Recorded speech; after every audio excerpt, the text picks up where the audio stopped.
Have you ever tried to use a switch statement with tuples in C# and found yourself stuck? It can be really confusing, right? If that's you, then you're in the right place.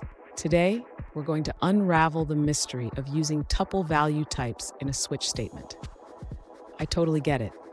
You write your code, and then it just won't compile. It's frustrating when you think you have everything right, but the compiler throws an error.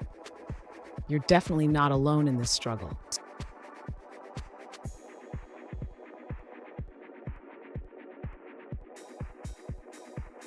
Here's the specific situation we're looking at. One user recently asked, "How do I take a tuple and make cases in a switch statement correctly?" They provided a code snippet that just wouldn't compile. Sound familiar? If so, let's dive into this together and find a solution. So what could be going wrong?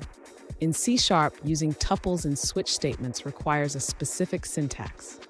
We'll break it down step by step so you can understand how to make it work. And don't go anywhere. I've got a crucial tip at the end that will help you avoid these kinds of issues in the future. To correctly use tuple value types in a switch statement, the user needs to ensure they are using the correct syntax for the switch cases. Let's start by defining the tuple properly. Next, the user should ensure that the switch statement is structured to match the tuple's value types. This means using parentheses around the case values.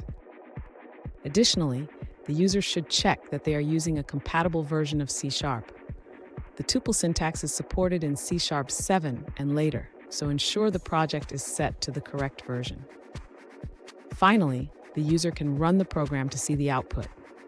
If everything is set up correctly, the console should display case OK when the tuple matches the case. Fun fact, the concept of tuples dates back to ancient mathematics. They've come a long way since then, and now they're a powerful feature in programming languages like C#. Now, let's look at the answers provided by other users. An alternative approach shared by a user involves using the underscore sign to discard values in a tuple switch statement. This allows you to handle cases where only one value matters. For example, you can check for specific tuples like A, B, or just focus on one value such as A, gay, or b. Additionally, with C# 8.0, you can use a switch expression for a more concise syntax. This allows you to directly return values based on the tuple cases. Now let's see a response from a different user. In this alternative approach, the user decided to replace the switch statement with an if-else structure. They check the values of the tuple directly using conditional statements.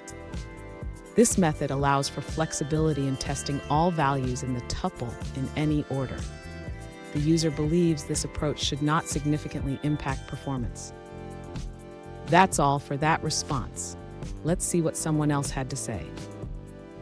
This user points out that the syntax for case statements with tuples is reserved for future pattern matching features in C#. They refer to positional patterns, which are detailed in the C# language feature specification. Here's the tip I promised. Always double-check your tuple structure when using them in switch statements. This small habit can save you a lot of headaches. And there you have it.